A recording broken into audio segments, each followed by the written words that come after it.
question really is, what is the way in which the world economic system should be organized and governed? Should it be governed by countries making the rules, perhaps through the United Nations, for governing the world economy?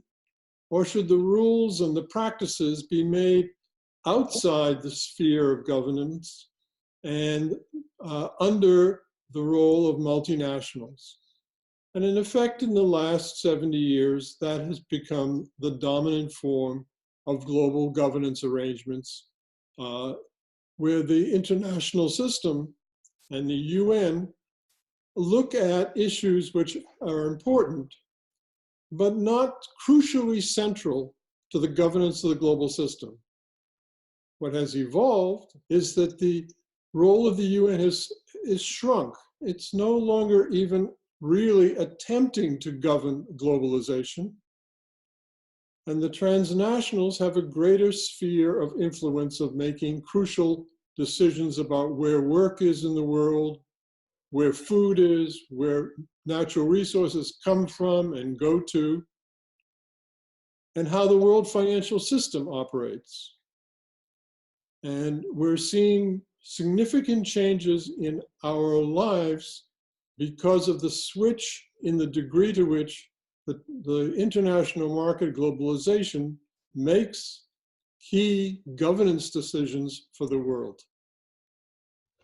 It's The Real News. I'm Lynn Fries, and that opening clip was from Q&A with Harris Gleckman on his book, Multi-Stakeholder Governance and Democracy, A Global Challenge. This show is a report on that conversation.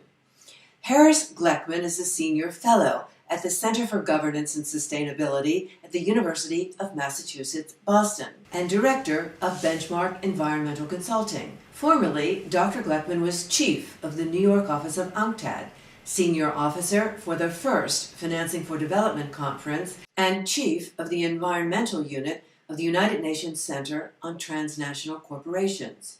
Over a period of 30 years, he undertook policy-oriented research on multinational corporations, global environmental management, financing for development, global governance institutions, and the economics of climate change. He's currently working on a handbook on the governance of multi-stakeholderism. Among the first things I explored with Harris Gleckman was to get his take on a comment by the author of Shadow Sovereigns, Transnational Institute's Susan George. The comment was about the United Nations Center for Transnational Corporations, where Harris Gleckman had served as chief of the environmental unit. We go first to a clip from the UN Human Rights Council, as Susan George has the floor. The general remarks I would like to make first are to remind you of the history of transnational corporations in this institution, in the United Nations. In 1973, the UN Center on Transnational Corporations was founded. It was also trying to create a binding treaty, a code of conduct, which would have been the necessary law for transnationals.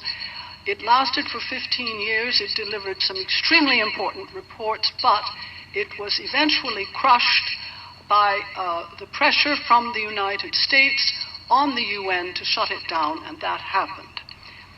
The second thing is that now we only have the Global Compact at the United Nations. Now, the principles themselves are very good. No one can argue with those principles, something which may have been signed at the top, but which has not become doctrine in the subsidiaries. And it is a part of the enormous trend towards corporate self-regulation, corporate social responsibility, as it is known, but it is corporate self-regulation.